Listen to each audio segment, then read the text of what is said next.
sozinho. Louvado seja Deus pela presença dEle aqui hoje conosco, porque nós não estamos sozinhos. E Deus está presente na nossa vida, está presente através da palavra, através da Bíblia. Nós estamos falando da palavra de Deus nesse mês de setembro, com muita alegria, celebrando a Bíblia. A Bíblia que é tão importante no nosso dia a dia, a Bíblia que é tão importante para nós, por exemplo, cantores. Quantas canções nós fazemos inspiradas em trechos bíblicos, quantas decisões e voz mesmo de Deus nós escutamos a partir de um trecho, de um versículo. Você percebeu, olha, Deus está me falando isso, tão importante. Por isso a gente dedica o programa inteiro hoje para falar sobre a Bíblia. Então você traz aí a sua Bíblia também. Se você tiver alguma dúvida, como o Rogério tem algumas pessoas que já querem perguntar alguma coisa, traz para a gente, Rogério. Já tem. Na verdade, até já mandar um abraço aqui para o Regis, que está participando, para a Karina, tem aqui também o Everton, que é lá da comunidade de Sítio das Flores, né, município de Ceará-Mirim. E tem uma galera aqui já perguntando as principais diferenças entre uma Bíblia católica e uma Bíblia evangélica. E uma outra pergunta que tem aqui, que é da Luana, que é de Maringá. Ela está perguntando se tem alguma preparação especial para poder ler a Bíblia. Se ela deve fazer algum tipo de preparação antes, ou se é só abrir a Bíblia e ler. Tem algo em especial? Então nós estamos conversando com o padre João Konins, que é professor de Bíblia, lá da faculdade jesuíta, o FAG, né? FAG, que antigamente era ISE, né? Isso mesmo. Inclusive o senhor é professor do padre Hamilton. Foi professor do padre Hamilton, né? Que estudou lá, ainda estive na banca dele. A banca examinadora lá dele, né? É um bom aluno, padre? Bom aluno, exemplar. Coisa boa. É uma faculdade extremamente importante. Vem pessoas do mundo todo estudar lá, né? Eu sei que tem pessoas de outras da América Latina. Mas principalmente da América Latina. Padre Joãozinho estudou lá, Padre Fábio de Mello estudou lá. Tantos outros padres que nós conhecemos. Uma grande referência.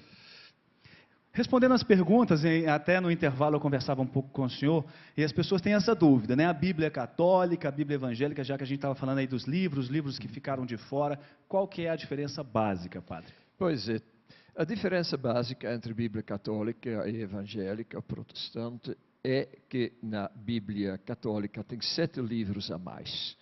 E isso se explica facilmente porque no Antigo Testamento, que é a Bíblia judaica, vamos dizer, houve livros escritos na língua hebraica ou aramaica, a língua dos judeus geográficos da Palestina, e houve livros escritos em grego pelos judeus que viviam na diáspora, na Grécia, em Roma, etc.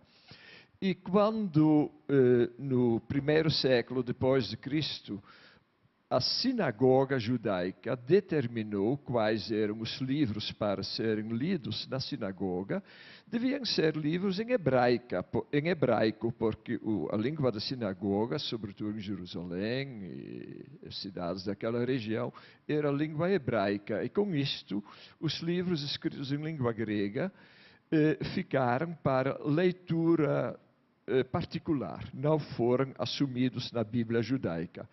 Ora, no século XVI, XVII, na separação das igrejas da Reforma e da Igreja Católica, os da Igreja da Reforma achavam que deviam dar uma prioridade aos livros escritos em hebraico, e deixaram os livros do Antigo Testamento que foram escritos em grego, só do Antigo Testamento, porque no Novo Testamento não tem nenhuma diferença entre católico e evangélico, só no Antigo Testamento. Então, deixaram fora esses 7 livros que foram escritos em língua grega, mas colocaram num apêndice. Porém, no século XIX, os editores, não sei se era por razões de economia, deixaram fora este apêndice com os 7 livros, que são chamados deuterocanônicos, ou apócrifos, conforme o modo de falar.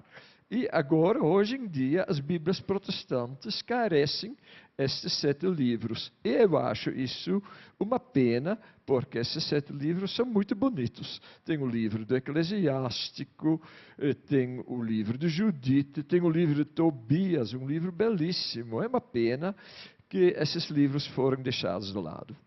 Uma pena mesmo, e não engraçado que está aberto aqui, Eclesiástico, na nossa Bíblia, é um dos livros que não está Não está na Bíblia tradução. Uma pena, porque é um livro tão bonito, várias Sim. vezes a gente já viu tanta coisa E, bonita. além do mais, o livro de Eclesiástico foi escrito em Alexandria do Egito. Então, era um livro global. Era dos judeus que viviam no estrangeiro e que tinham contato internacional. Por isso, o livro de Eclesiástico é extremamente importante, porque ele corresponde a uma cultura, a toda a cultura do Império Romano. Com certeza. E o Rogério tem uma outra pergunta que fizeram que eu já me esqueci, mas antes da pergunta eu queria que a gente rodasse um VT de uma coleção de Bíblias que a gente fez essa matéria lá na PUC Minas e a gente queria que você acompanhasse conosco. Vamos lá. Imagens que retratam cenas bíblicas, tons e expressões faciais que remontam ao período medieval, também conhecido por Idade da Fé. As Bíblias são feitas um exemplar, porque eram feitos manuscritos, né? Não havia impressão, não havia imprensa, tipografia e tal. O acervo tem peças também de outras partes do mundo, como Itália, Áustria, Moldávia, Grécia e Armênia. Peças únicas que foram produzidas em conjunto. Cada monge faz uma parte desse trabalho. Um faz o couro, né? Ou trabalha com o couro, que geralmente é couro de cabra ou couro de bezerro bem novo, né? E o outro escreve e o outro vai fazer o ornamento, ou seja, que nós chamamos de luminuras, vai embelezar a página.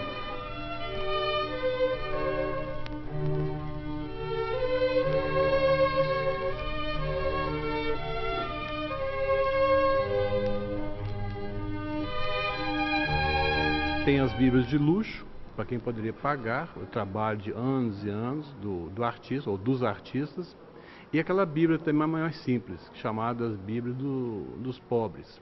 As peças são marcadas pela grande quantidade de figuras, já que as imagens eram um instrumento didático da propagação do cristianismo. Este pergaminho, por exemplo, mostra a figura de São Jerônimo, traduzindo a Bíblia do grego para o latim, a chamada Vulgata.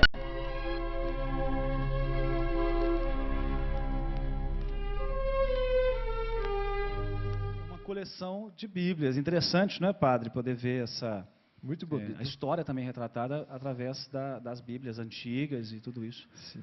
Acho que a Bíblia se mistura um pouco com a história da humanidade, né? Sim, certamente. É patrimônio da humanidade. Com certeza. Agora, já que a gente está falando de tipos de Bíblia, né? Ali a gente viu vários modelos, existem também as várias traduções da Bíblia nós. Então, por exemplo, vou citar algumas. A Bíblia da Ave Maria, a TEB, a tradução da CNBB, a edição pastoral, a Bíblia de Jerusalém. Vozes. Eu tenho... Tem muitas outras ainda. Eu citei essas 5 porque eu tenho essas 5 lá em casa, porque como as traduções são diferentes, às vezes a gente quer estudar um pouco mais, aí você pega um mesmo trecho em várias delas para poder ver. Eu particularmente gosto muito da tradução da CNBB e da TEB. Existe uma Bíblia mais fácil para a população em geral, ou uma que seria mais difícil? A gente pode dizer isso ou não, depende do objetivo. Como é que a gente pode lidar com essa infinidade de traduções? Tem traduções que querem ser mais acessíveis. Aqui no Brasil, entre os católicos, temos, por exemplo, a Bíblia Pastoral, a edição pastoral, que quer usar uma linguagem mais simples. E no nível ecumênico temos a tradução da Bíblia na linguagem de hoje. São as duas mais acessíveis do ponto de vista de linguagem aqui no Brasil, enquanto, por exemplo, a Bíblia de Jerusalém, a TEB, são Bíblias mais eruditas, que procuram mais traduzir formalmente as línguas originais para não perder nada das nuances das línguas originais. Quando a gente coloca numa linguagem mais coloquial, se perde um pouquinho o colorido do original. Entendi. Naturalmente, as ideias são as mesmas, mas é existe, colorido que se perde, né? O senhor está nas suas mãos uma tradução a Bíblia da CNBB. Claro. Então, que inclusive é uma mesma que a gente tem nos aplicativos de celulares e de tablets, que é essa da CNBB também CNBB, tem. Sim. Agora, mas isso por exemplo, o senhor fala que tem uma linguagem que às vezes perde um pouco, mas existem Bíblias que a linguagem é até um pouco mais difícil também para uma pessoa que não teve um estudo mais aprofundado da palavra, ou é uma pessoa que começou a participar da igreja há pouco tempo, não tem? Sim. Aliás, eu diria, mesmo as Bíblias em língua mais fácil, como a Bíblia em linguagem de hoje, a edição pastoral, são ainda difíceis em muitos de seus textos. Eu acho que para ler a Bíblia, a pessoa precisa de uma certa orientação de uma pessoa que estudou a Bíblia. A Bíblia não é um livro imediatamente acessível para todo mundo em todas as páginas. Ora, tem páginas na Bíblia que são bastante acessíveis.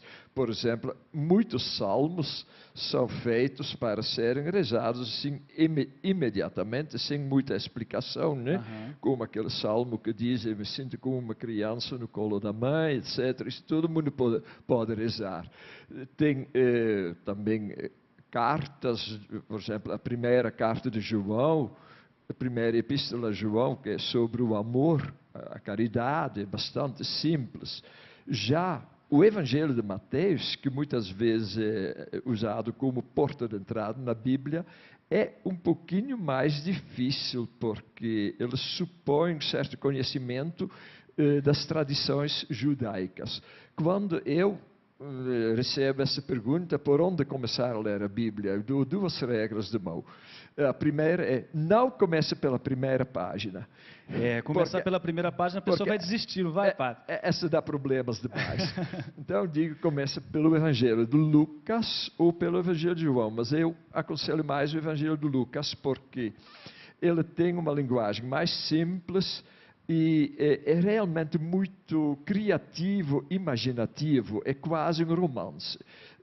Se fosse cineasta, escolheria o Evangelho de Lucas para colocar num filme, mas completado com a segunda parte da obra de Lucas, que é o livro dos Atos dos Apóstolos, porque é muito importante para compreender a Bíblia nas mãos dos cristãos, no tempo de Jesus, os primeiros cristãos, saber como vivia a comunidade cristã. Então, digo sempre, o livro dos Atos dos Apóstolos é o complemento natural do Evangelho.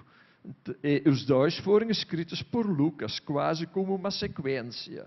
Então, eu aconselho o Evangelho de Lucas e o livro dos Atos dos Apóstolos como entrada na Bíblia. Entendi. E então, quando a gente está bem treinado e falou com alguns conhecedores, a gente pode voltar para o Antigo Testamento, que tem muitos problemas. Sim, mas o Antigo Testamento tem histórias maravilhosas também, né? História de Jó, a de Jonas, e você vê a história do povo passando pelo deserto, realmente... A história de Jonas é belíssima. Pois é. Esta todo mundo entende, essa não precisa de explicação. Muito bem, a gente vai mais uma vez para o nosso intervalo, vamos cantar um pouco e já já a gente volta falando um pouquinho mais. Rogério daqui a pouco traz mais perguntas para a gente sobre a Bíblia. Vamos lá. Existe alguém que está ao seu lado, sabe do seu viver, quer estar junto de você.